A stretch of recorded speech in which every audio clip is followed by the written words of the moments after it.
Back, baby. Yes, we are. We are Sports Take, JAKIB Sports YouTube Network. D-Gun, Brooke, RL is hanging out with you on this Tuesday, January 24th, man. We're going to be out of January in a week. Here's the best thing about January right now, because I tell you guys all the time, well, yeah, that January and February, I hate those months because those are the coldest months, the most unpredictable months in terms of snowfall. So far, no snow. We've had an abundance of rain, as it has been the case across the country.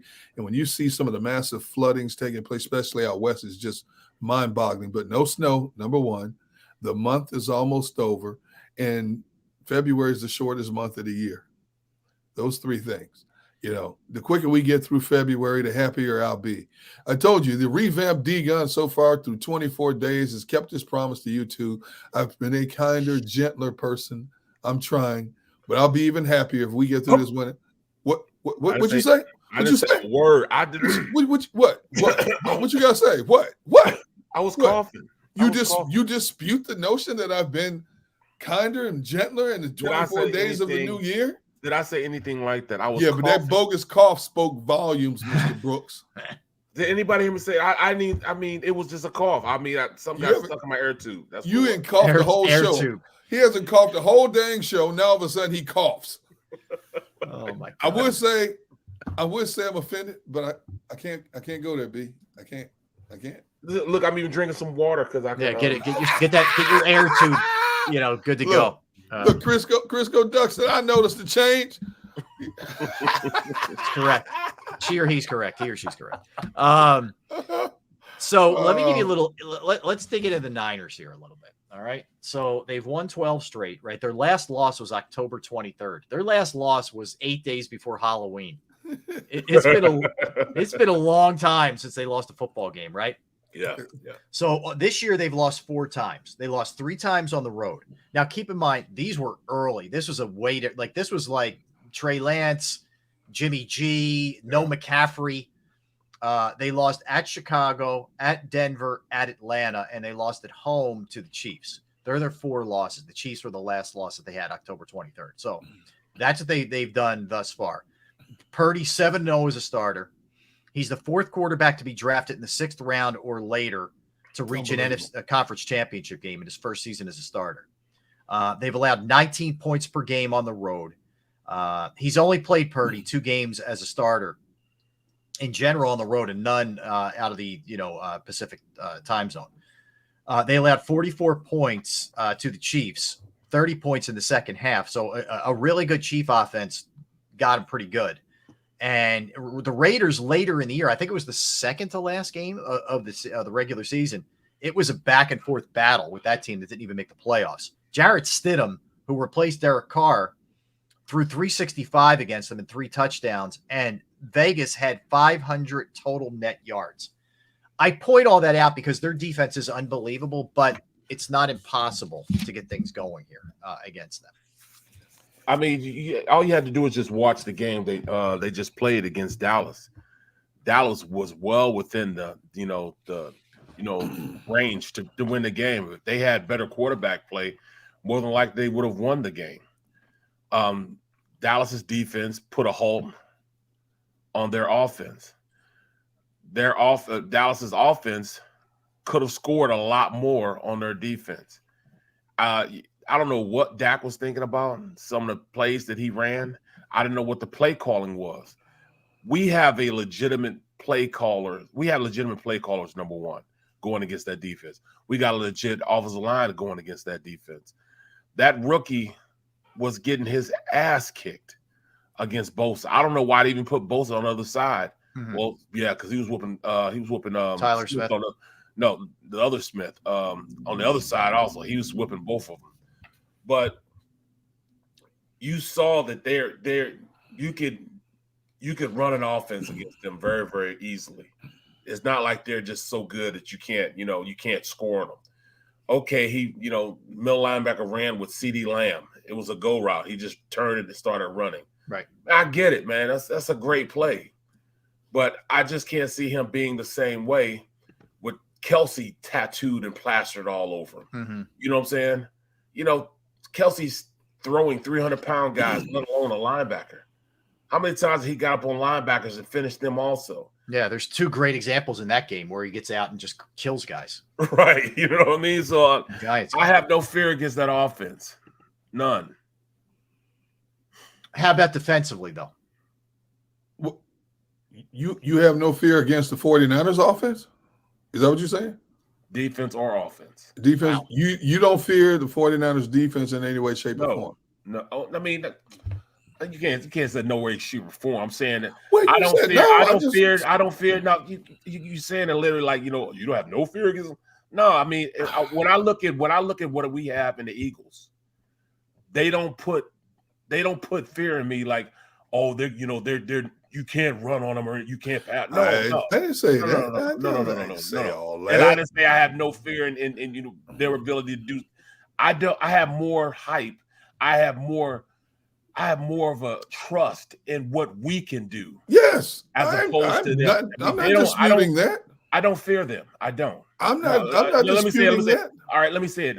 Like, I don't fear them, D-Gun. I don't fear them.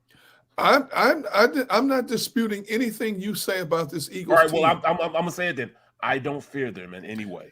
Okay. All Did right. you feel? Did you certainly fear them more than the Giants? Correct. I didn't fear the Giants either. No, that's not what he asked you. No, But first of all, it's a Mama better Brooks, team than the Giants, right? He's a better. That's a Okay. better team than the Giants. Okay. Mama Brooks, first of all, thank you for standing up for me. I appreciate you. Because your son, he gets off kilter every now and then. That's okay. What my mom say? She said, Barrett, leave D-Gun alone, be nice. Which is true. And I'm glad you said that, Mama Brooks. I appreciate that. Oh, don't do that. She telling the truth. Yeah, she telling the truth. She telling the truth. But I will say this. I don't. This is the best collection of weapons that the Eagles will face. That's all I'm saying. And this is a team that can be just as explosive offensively as the Eagles can be. Yeah, I think this is a really good team. I think they're beatable. I agree. Yeah, I don't go into this saying, "Oh my God, this is David and Goliath." I'm not saying that. No. But I look at they have a nice collection here with McCaffrey and Mitchell and Debo and Ayuk and Kittle. It's a matter of, can that offensive line contain the Eagles' defensive line? Can they contain the most ferocious pass rusher? Absolutely. Is the environment, meaning the loudness, the pressure that he's going to be under, everything else that comes with it, can Purdy hold up? Like, that's the game for me. I think the Eagles offense will do enough against this 49ers defense. I'm not telling you they're going to light them up, but they'll do enough. Exactly. It comes down to the quarterback play for San Francisco. That's all I'm saying. That dude McCaffrey is a Swiss Army knife. And everybody on this show has admitted that. He is a Swiss Army knife. The Eagles haven't seen somebody like him. Not even Alvin Kamara. Kamara wasn't Alvin Kamara this year. Okay, Let's face it. They haven't faced anybody like this. You can put him in so many different positions. Can I say something? No, because you know what? I can't hear anybody who's blue right now. My eyes are watering. I can't hear him. I can't see him. I can't hear him. No, go ahead, man. I'm gonna tell you this: the Eagles have faced a team that defense just as good as them. The defense is just as good? Yes. Who? Yes. The Bengals. The Saints defense. Oh, the Saints. The Saints defense is good. It might be even a little better. Their offense sucks so bad that they spend too much time on the field. The Saints defense is better. When you play player for player and you put it up against their defense, they're just as good. In fact, in some aspects, they're better. As far as the secondary, Marshawn Lattimore, makes a big difference. Tyrann Matthews is better than their defensive backs. Linebackers, it can go tip for tap. I mean, you look at Demario Davis is good. You know what I'm saying? Pete Werner is good. But they got two, great guys over there. So I'll give Fred Warner. He's a great linebacker. I love Demario Davis. He ain't Fred Warner. But then look at the defensive line. Yes, they got one guy. That's that one guy, Nick Bosa. Right. But they got Cameron Jordan. They got Grayson. And they got Marcus Davenport. Yeah. Their defense is just as good as the Saints. I mean, the Saints defense is just as good as the 49er defense. They spent too much time on the field. Their offense wasn't explosive enough to keep them off the field. They took more reps than the 49ers did. And that's why their numbers aren't, because their numbers are always comparable as far as the top defenses in the league every year. So they have seen a defense that is just as good as the defense they're about. That's the tough thing. That's the tough thing about the comp with the Saints game, because Jalen didn't play. It's hard to know what exactly. You know, right. So you turn the ball over like they did, and you don't, you're not with your starting quarterback. Yeah, it didn't look good. It was probably the worst game. And no starting lane, which is huge too. Right. And I also just thought, really, for the first time, and maybe the only time I could say that, I felt like the intensity level wasn't what we're accustomed to with them, all year. That's certainly not going to be the case on Sunday, but there were a lot of things going on in that game, that Saints game, that I don't think obviously you're going to have better personnel because you have your quarterback in Lane. Did Gardner Johnson play in that game? No, he didn't play either. No. So you're going to have, better personnel for sure. And you're going to have a more dialed in team, clearly. Exactly. I don't think was Avante playing in that game? Avante didn't play in that game either. And we don't know if he's going to play in this game, though. But I'm just saying that defense and the physicality that they played with, they've played against a team that's just as good as that, just as good as the 49er team that they're about to play. Okay. In fact, in more aspects, that 49er team is not as good as their defense. Because in certain areas, you can't tell you gonna tell Hufanga is my guy. I love the way Hufanga plays, but he is not better than Tyrann Matthews or even Marcus May. Right. You know what I'm saying? He's good, but he's not on the level of those guys there. There's nobody on their secondary.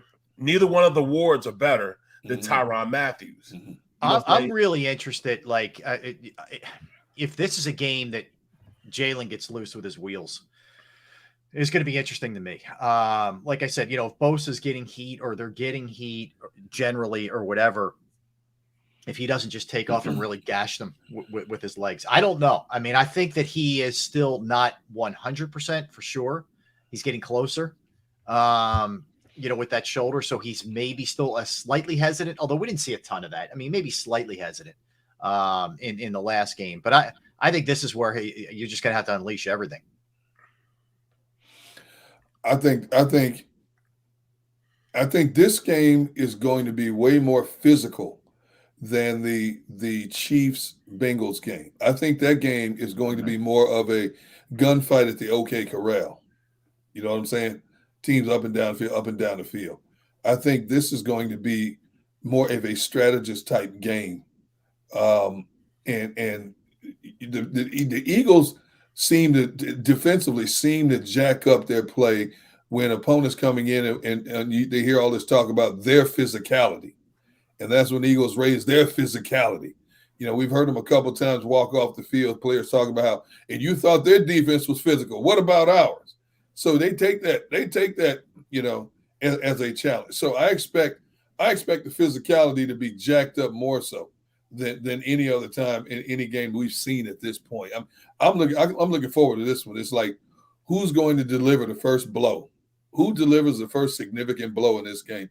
And I expect to see some extracurricular stuff. I expect to see a personal foul penalty, somebody getting hit laid out of bounds. I expect to see all that in this game. Oh, yeah. It's unavoidable in a game like this. Look, exactly. You got a really good coach coming in here, and he's used those weapons very well. Shanahan has. There's no question about that. You got a really good defensive coordinator in D'Amico Ryans, who should be a head coach, if not this year, soon. This is a formidable task, man. They're taking on some, like a really, really quality team. And how about both of these quarterbacks are 24 and under? Isn't that something? Right. 24 and 23. It's crazy. It's unbelievable. It is. And crazy. then the other two guys are 26 and 27. I know. I know. But that's what the league wants. That's exactly what the league wants. I mean, you got to turn it over. The old guard has to turn it over. Yeah. For the first time ever, we've seen a mere mortal Tom Brady. We've seen a mere mortal Aaron Rodgers. Those are no longer the headliners right now. The headliners are the four guys standing for various weeks. They're four young quarterbacks, all who have different styles of play. And those are the headliners in the NFL right now. Let me ask you guys this, just fun little hypothetical. You can either take it as the 4 that are still standing or take it anybody. You got the first pick overall right now. Everybody's a free agent. Right. Of every quarterback that's in the league. Every you taking quarterback first? in the league. Okay. I'm taking Burrow. I want Mahomes. Okay. Barrett. I'm taking Mahomes. I want Mahomes too. I'm taking Mahomes. Yeah. And here's why. I don't disagree with you, Rob. I think Burrow is technically sound, makes all the throws. He's got a strong arm. He can improvise. He can do everything you need in today's game, which he does well. Right. But this dude, Mahomes, is on another level. There are certain things about his overall makeup you cannot coach. It's just a gift from God that he's been given to do certain things with the football in his hand. You know, every game there's a wow factor with Mahomes. Yeah. You know, we think we know him inside and out. We've seen him do everything. No, you haven't, because he keeps coming up with stuff that you like. You know, you're not used to seeing this with a quarterback. I agree. His ability to ad lib is we've never seen. Maybe like he's that kind of guy off schedule. Like he is that good. I'm just looking at what Burrow's building here. 5-1. Yes. 3-0 on the road in the playoffs. It's pretty nuts. Like there's some good choices. Well, see, really, yeah. if you take Burrows, and you take 2 of those wide receivers away, like they had two of their wide receivers. Chase or I don't know, either one of them. Either one of them. Yeah. If you just take Chase away, Yeah. do you think he's still as good? Good point. Yeah, I don't know. I would say this: would Mahomes have been as good in his 3rd year if you took away Tyreek Hill? I don't know. That's a fair question. But here's what we do: take away both of them. Take away Tyreek Hill, and you take away Kelsey, and I still think that Patrick Mahomes could still go out there and generate offense with and win 12, 13 games. Great I agree. Yeah, it's a great point. It's a great point. I mean, what he's done, that's why, like, I know Eagles fans get ticked off at this. I don't. When people say Mahomes is the MVP, like, I can live with that. Considering what he's done without Joe Burrow, without Tyreek Hill. Tyreek Hill. The other thing I think that you also have to have, in fairness, and this goes to both of those guys and anybody else, you need good support system around you, not just players. Like for Patrick to have Andy Reid and this Zach Taylor, man, people sleep on this guy. I agree. Yes, Burrow's got a really good coach there. You know? Absolutely, I agree. So, I said it before. The regular season, Kansas City has 73 plays of 20 or more yards, but they lost a big strike in Tyreek Hill. They didn't have the 60, 70-yard plays like they were accustomed to having because they didn't have a Tyreek Hill. And yet they bring in okay receivers. They brought in Juju Smith-Schuster. They brought in Marcus Valdez-Scantling. And you put them in that system with that coaching staff, and all of a sudden they're more viable in those offenses than they've ever been in Pittsburgh or Green Bay. Right. You know, and then you got the magician. You got the dude who's like, he's like a one-man circus act. He's like Ringling Brothers, Barnum and Bailey circus by himself, you know, and you sit there, you take your kids and you can go to the circus every year for 10 years and you sit there going, wow, that's Patrick Mahomes. Yeah. You know, and that's why I said I take him more so than Burrow right now. I love Burrow. Don't get me wrong. I love him. Yeah. But I got to take Mahomes. You put that question to me, I'm taking Mahomes right now. I think it's a fun argument, man. It's probably the most fun argument there is. Absolutely. What's up, and you notice how we didn't say Rodgers? He's out of the equation, but he's been the most prolific quarterback for the past 5 years. Yeah.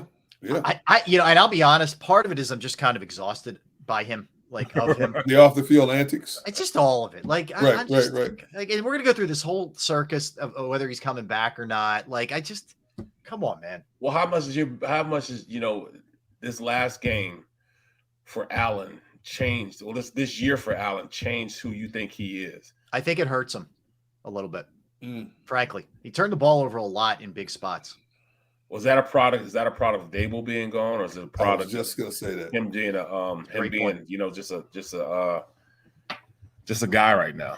Because he's more than a guy. He's definitely more than a guy. I agree. Losing somebody like Dable is a big deal, man. Huge. It is. I think Dable was his eyes in crucial situation that kept him from doing certain things in crucial situations. He doesn't have that security blanket anymore. That's huge. Dabo's absence is huge in terms of what he went through this year. Yeah.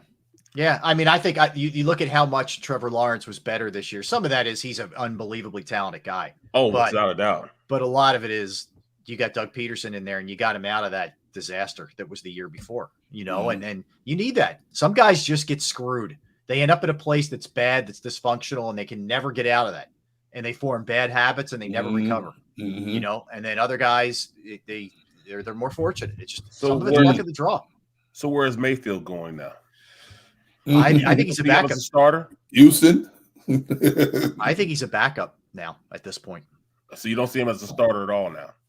I mean, I think we're draft a guy, right? Yeah. But you know what? He could be that buffer for Houston.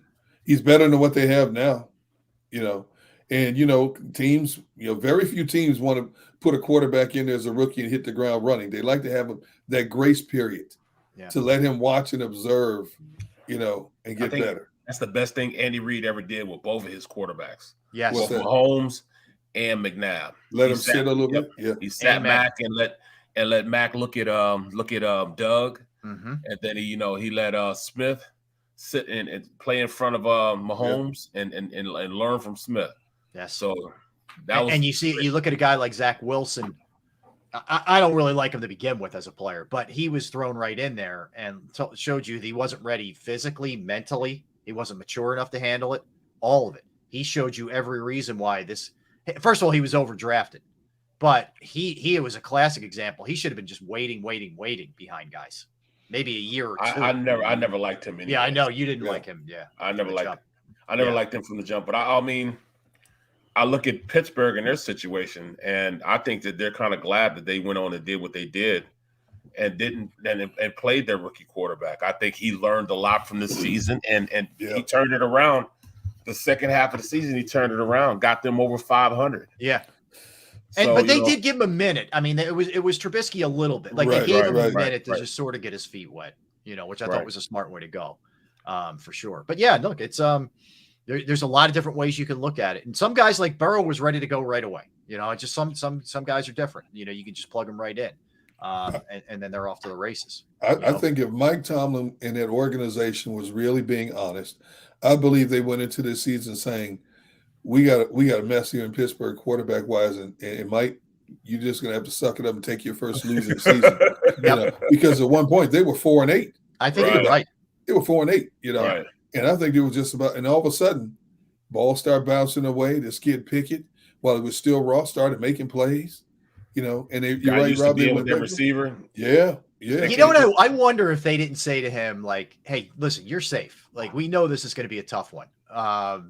You're okay. Like, don't sweat it. You know what I mean? I wonder if there's any of that, like, assurances before the season even started. They had to. They had to. Because that organization, that's just what they do, man. They don't treat people like most organizations. They probably went to Mike and was like, hey, Mike, we understand you're going to take your bumps and bruises. Right. We got our guy now. I know Big Ben screwed you for the past 2 years.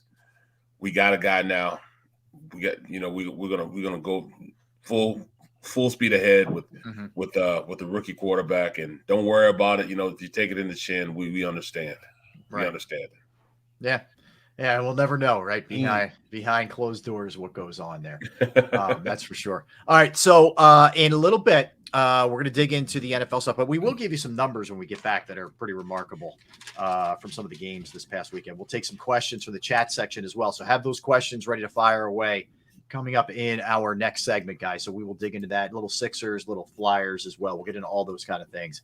When we return, don't go anywhere. Derek Gunn, Barrett Brooks, Rob Ellis, Sports Take, JAKIB Sports YouTube Network. Let's talk Flynn Tree Services. Yes, Flynn Tree Services is an experienced, licensed, and insured Pennsylvania tree services company that will trim or remove any unwanted trees off of your property. They offer cost-effective solutions to any tree problem that you may face. They're just a quick phone call away, by the way. And they're experts at trimming all types of trees. They service southeastern Pennsylvania, South Jersey, northern Delaware as well. They specialize in full tree removal, stump grinding, as well as tree pruning, just taking those back a little bit, get some of those loose branches. Keep in mind, this is a good time of year to get your trees evaluated before the heavy winter stuff hits and some of those branches and trees may come down. Go to their Facebook or Instagram page for more information or a sampling of their work. Give Flynn Tree Services a call at 610-850-2848. 610-850-2848. You can also reach them online at flynntreeservices.com. That's flynntreeservices.com.